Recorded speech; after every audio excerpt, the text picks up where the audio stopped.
लावडा के इन्हिदामी स्क्वाड पर श्रीनगर के तेलबल इलाके में उस वक्त हमला किया गया जब ये टीम यहां गैर कानूनी तौर पर तामीर की गई इमारत को मुनहदिम कर रही थी। कुछ मकामी लोगों ने इस इन्हिदामी कार्रवाई की मुखालफत की और लावडा मुलाजमीन पर हमला किया। इस इन्हिदामी कार्रवाई के दौरान लावडा ने गैर कानूनी तौर पर तामीर किए गए 4 रिहायशी मकानात की दूसरी मंजिलें मुनहदम कर दी। एक दुकान को भी मुनहदिम किया गया। लावडा के इन्हिदामी अफसर के मुताबिक इस कार्रवाई की मुखालफत करने वाले अफराद ने उनके एक मुलाजिम खुर्शीद अहमद पर जानलेवा हमला किया, जिसके खिलाफ उन्होंने पुलिस स्टेशन हारवन में FIR दर्ज की है। यह वाकया कल शाम पेश आया।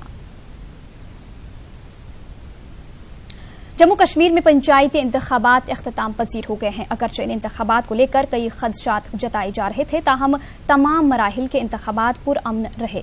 वाज़ेह रहे कि नेशनल कॉन्फ्रेंस और कांग्रेस ने इन इंतखाबात का बाइकआउट किया था। उधर आज पंचायती इंतखाबात के 9वें और आखिरी मरहले की पोलिंग का खुशगवार तरीके से इनकाद अमल में आया है।